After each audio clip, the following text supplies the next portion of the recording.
எல்லாம் பண்ணிட்டேன். பட் என்னன்னா கொஞ்சம் தண்ணி ஆயிடுச்சு குழம்பு. மீன் குழம்புல பச்சை மிளகாலாம் போட்டால் நல்லா ஃப்ராக்ரண்ட்டாக இருக்கும், வாசனையாக இருக்கும். அது சாதத்தில் போட்டு பிசைஞ்சு சாப்பிட்டா ரொம்ப நல்லாயிருக்கும். இன்றைக்கி வந்து சால்மன் மீன் தான் வாங்கியிருக்கோம்.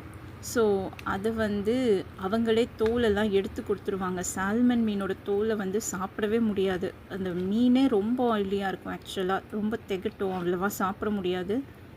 ஸோ இதுவே வந்து ரொம்ப ஜாஸ்தியாக தான் இருந்துச்சு, சாப்பிடவே முடியல. அதுக்கப்புறம் தாளிக்காமலே குழம்பு ஃபுல்லாக எண்ணெய் ஆயிடுச்சு இந்த குழம்பு கொதித்து வரும்போது.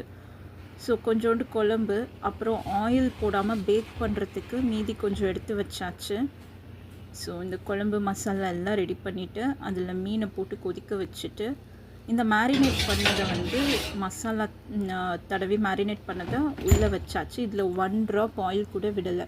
அதுலேயே மீன்லேயே நல்ல ஆயில் வந்துடும். ஸோ இதை வந்து 20 மினிட்ஸ் 350 டிகிரியில் பேக் பண்ணிவிட்டு திருப்பி ஓப்பன் பண்ணி அதை திருப்பி வச்சுட்டு ஃப்ளிப் பண்ணிவிட்டு திருப்பி இன்னொரு 20 மினிட்ஸ் வச்சா நம்மளுக்கு வந்து 0 ஆயில் பேக்டு சால்மன் ரெடி ஆயிரும்.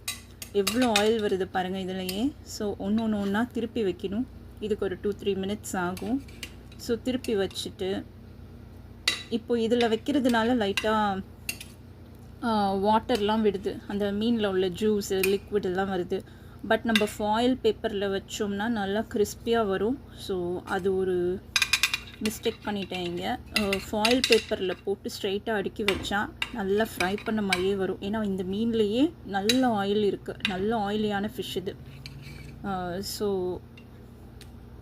இதுதான் 0 ஆயில் பேக்டு ஃபிஷ். இப்படி தான் பண்ணணும். என்ன மசாலா வேணால் போட்டுக்கலாம். நான் வந்து ஜஸ்ட்டு சிம்பிளாக தான் போட்டிருக்கேன். வெறும் உப்பு, மஞ்சத்தூள், மிளகாத்தூள், பெப்பர் தூள் இவ்வளோ தான் போட்டு பண்ணியிருக்கேன். அந்த தண்ணி வர்றது வந்து ஃபிஷ்ஷிலேருந்து வர தண்ணி தான். இந்த பவுலில் வச்சதுனால அப்படி வருது. நம்ம ஃபாயில் ஷீட்டில் போட்டால் அதுவும் வராது, நல்லா ஃப்ரை பண்ண எஃபெக்ட்லேயே வரும். ஸோ குழம்பும் ரெடி ஆயிடுச்சு, மீன் வெந்தாச்சு, ரைஸும் ரெடி ஆயிடுச்சு. நான் வந்து எண்ணெய் ரொம்ப கம்மியாக போட்டு தான் தாளிக்கிறேன். ஏன்னா குழம்புல எவ்வளோ எண்ணெய் இருக்குது பாருங்கள், சுத்தமாக எண்ணெயே விடலை.